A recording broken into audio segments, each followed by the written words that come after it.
യാത്രക്കാർക്ക് മനോഹരമായ അടിസ്ഥാന സൗകര്യ സംവിധാനം ഒരുക്കുന്ന premium rest room travel launch കൂടുതൽ സ്ഥലങ്ങളിലേക്ക്. കോഴിക്കോട് കേന്ദ്രമായി പ്രവർത്തിക്കുന്ന ബീക്കൺ ഗ്രൂപ്പിന്റെ ഈ ആശയത്തിന് പിന്തുണയുമായി ഗോകുലം ഗ്രൂപ്പ് 100 കോടിയുടെ നിക്ഷേപം നടത്തി. ട്രാവൽ ലോഞ്ചിന്റെ ആപ്പ് മന്ത്രി P A Muhammad Riyas launch ചെയ്തു.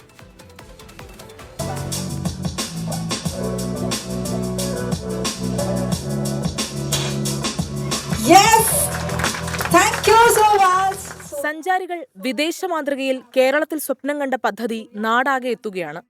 എല്ലാത്തരം യാത്രക്കാർക്കും കുറഞ്ഞ നിരക്കിൽ ഒരുപോലെ ഉപയോഗിക്കാൻ കഴിയുന്ന രൂപത്തിലാണ് ട്രാവൽ ലോഞ്ച് പദ്ധതി ആവിഷ്കരിച്ചിരിക്കുന്നത്.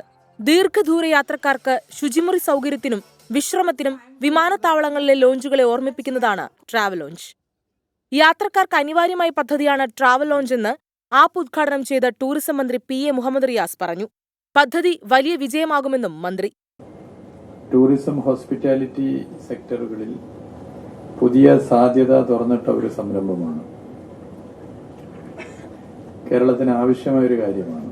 ഈ ട്രാവൽ ലോഞ്ച് ആപ്പ് കേരളത്തിൽ ഒരു വലിയ ഹിറ്റാവും. ഗോപാലേട്ടന്റെ ഇപ്പൊ അവസാനം ഇറങ്ങിയ സിനിമ ഹിറ്റായതുപോലെ അതുപോലെ ഇതൊരു ഹിറ്റായി മാറും. യാത്രക്കിടയിൽ വിശ്രമിക്കാൻ അന്താരാഷ്ട്ര നിലവാരത്തിൽ ലോഞ്ചും ആധുനിക രീതിയിലുള്ള ഹൈജീനിക് ടോയ്ലറ്റുകളും കുറഞ്ഞ സമയത്തേക്കടക്കം വിശ്രമിക്കാനുള്ള സ്ലീപ്പിംഗ് പോഡും കോഫി ആൻഡ് ടീ ഷോപ്പുകളും ചാർജിംഗ് പോയിന്റുമൊക്കെ അടങ്ങുന്നതാണ് ട്രാവൽ ലോഞ്ച്. നൂതന സംരംഭത്തിന് ശ്രീ ഗോകുലം ഗ്രൂപ്പിന്റെ പിന്തുണ ചെയർമാൻ ഗോകുലം ഗോപാലൻ പ്രഖ്യാപിച്ചു. യാത്ര ചെയ്യുമ്പോഴുള്ള വിഷമങ്ങൾ അത് പ്രത്യേകിച്ചും കേരളത്തിൽ ഈ ട്രാവൽ ലോഞ്ച് എന്ന ഒരു പ്രസ്ഥാനം ഏറ്റവും അനിവാര്യമായ ഒന്നാണെന്നാണ് ഇപ്പൊ എല്ലാവർക്കും മനസ്സിലായിട്ടുള്ളത്.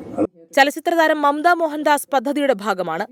Travel launch co founder P T Safeer ചടങ്ങിൽ പദ്ധതി വിശദീകരിച്ചു. 24 കോഴിക്കോട്.